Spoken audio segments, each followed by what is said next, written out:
So hello everyone, welcome back to part third of this video. So the question is, a 30-year-old male have following type of bite. All of the following are radiographic sign shown except, okay. So these are image and the options are: option A, increase width of periodontal space; option B is vertical bone defect; option C is root resorption; and D is radio opaque alveolar bone. So 30-year-old male and this kind of bite you can see here, and they are asking all of the following are radio opaque sign shown except, okay. So what are the sign missing here? The right answer is option D, radio opaque alveolar bone, okay. So above conditions show the typical cases of trauma from occlusion. Remind, okay. Radiographic sign of trauma from occlusion may include all of the above except radio opaque alveolar bone. So the right option is option D. Now come to the next question. Next question is, a 40-year-old male patient with the 6-7 mm deep periodontal pocket having following clinical condition. And the question related to this is, question A is, what is the probable diagnosis of this condition? So 6 mm deep periodontal pocket, okay.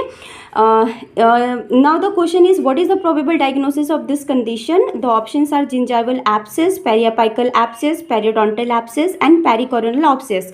So obviously the right answer is periodontal abscess. Why periodontal abscess? Because they give us the sign that 6 to 7 mm deep periodontal pockets, okay. So that is the important sign. So option C is the right answer. And why not gingival abscess?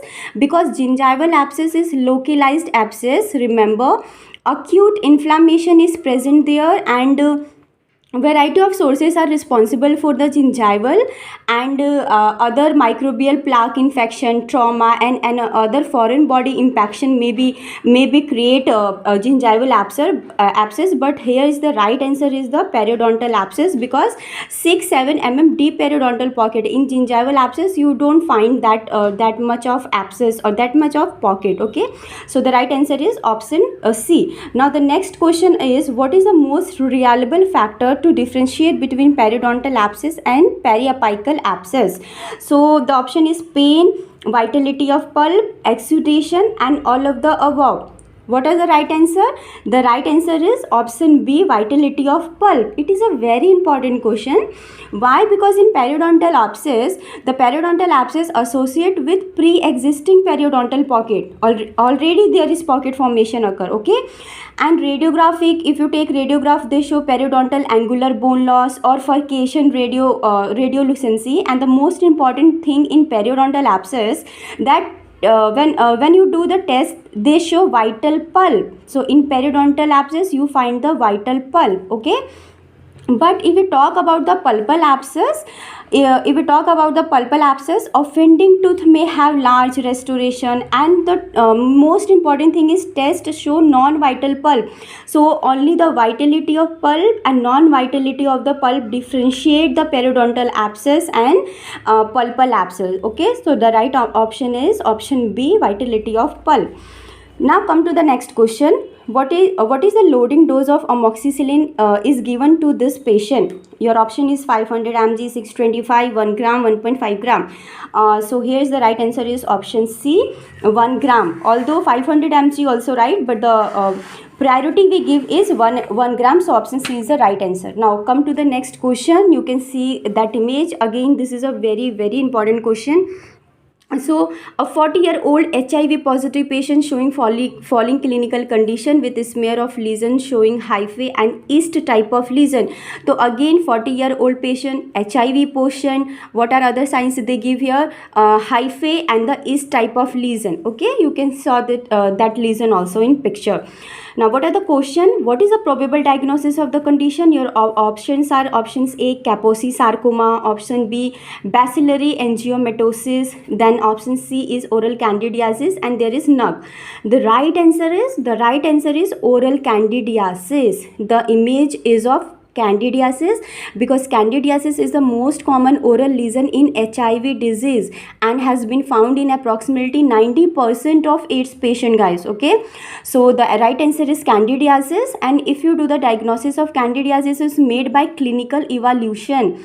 Even though you can also perform culture analysis or microscopic examination of a tissue or sample or smear of a material scrapped from the lesion, which show hyphae and yeast form of the organism. Again, they give the hint that showing hyphae and yeast type of lesion. Okay, so that hyphae and yeast form of organism you can easily saw on culture analysis. Okay, so the right answer is candidiasis. The option C is the right answer.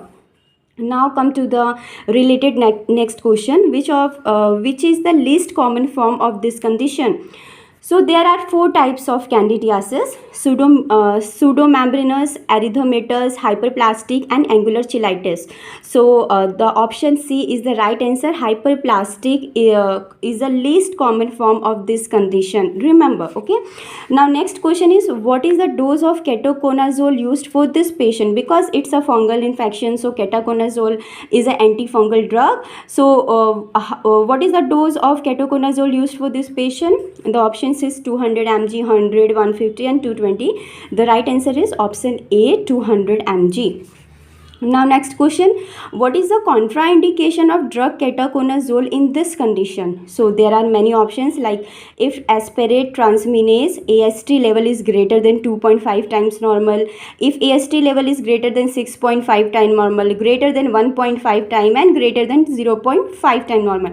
But the right answer is option A. So some of the question you just have to remember for your future appearance in exam. So basically you have to just mug off if aspirate transminase level is greater than 2.5 times normal, that is the right answer. Option A is the right answer. Okay, now coming to the next question, identify the following instrument. So you can see this instrument. Okay, it's kind of probe, you know, but what kind of probe it is?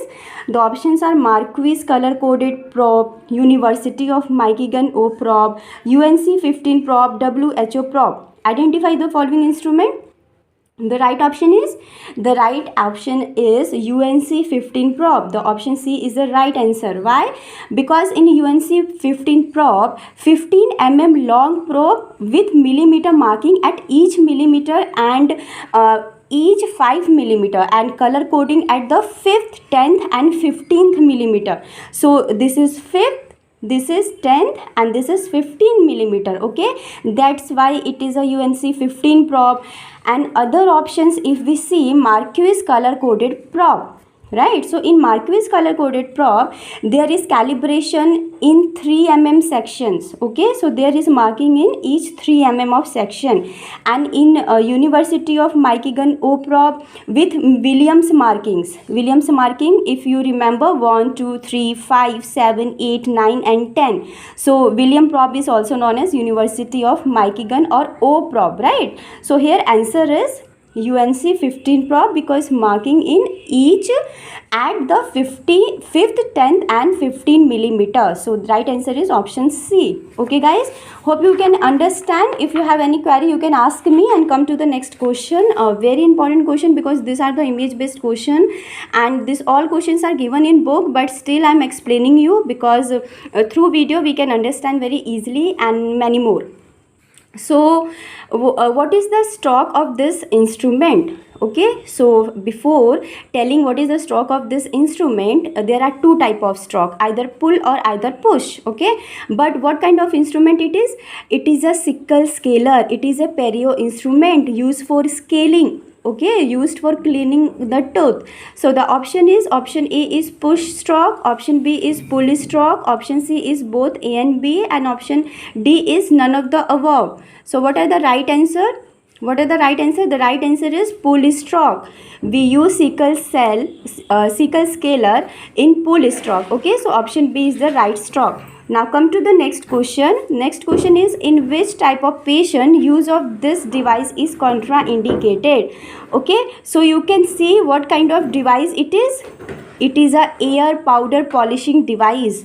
Again, write down air powder polishing device. Okay, so patient with medical histories of respiratory illness and hemodialysis are not candidate for the use of air powder polishing device.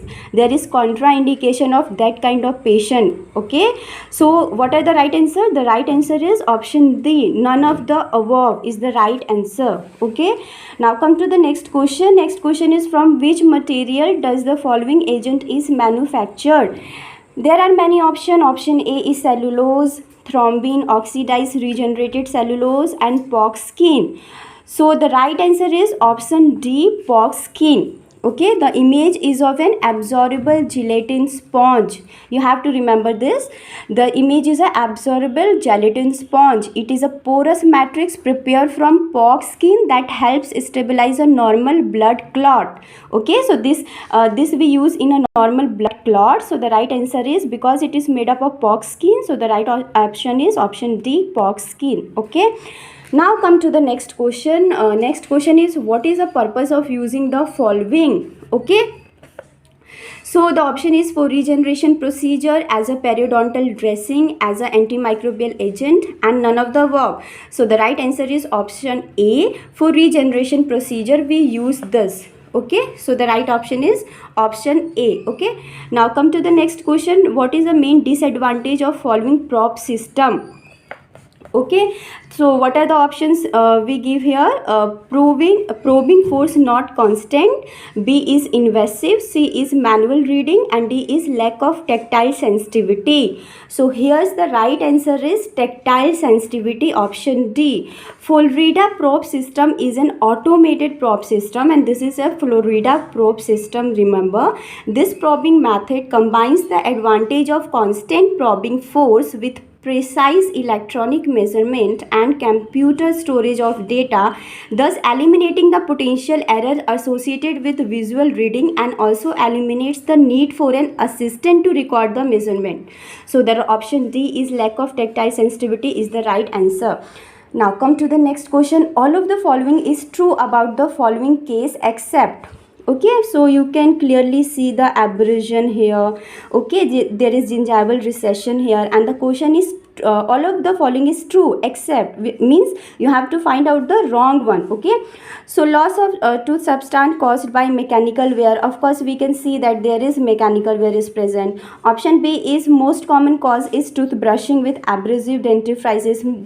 This could be one of the possible option is there, because we do toothbrushing on a daily basis, and there are some substance where abrasive dentifrices is of course there. The option C is ditching around CEJ present, and option D is dull surface is present. So of course ditching around CEJ, you can easily compare that. Of course there is ditching present each and every picture of this tooth, but there is dull surface is present. No, there is no dull surface is present. Okay, there is absence of dull surface. So except, all of the following is correct. ABC is correct. The wrong answer is option D. Dull surface is present is option D, and this is the correct answer for this question. So hope you like the video, guys. Please go thoroughly again.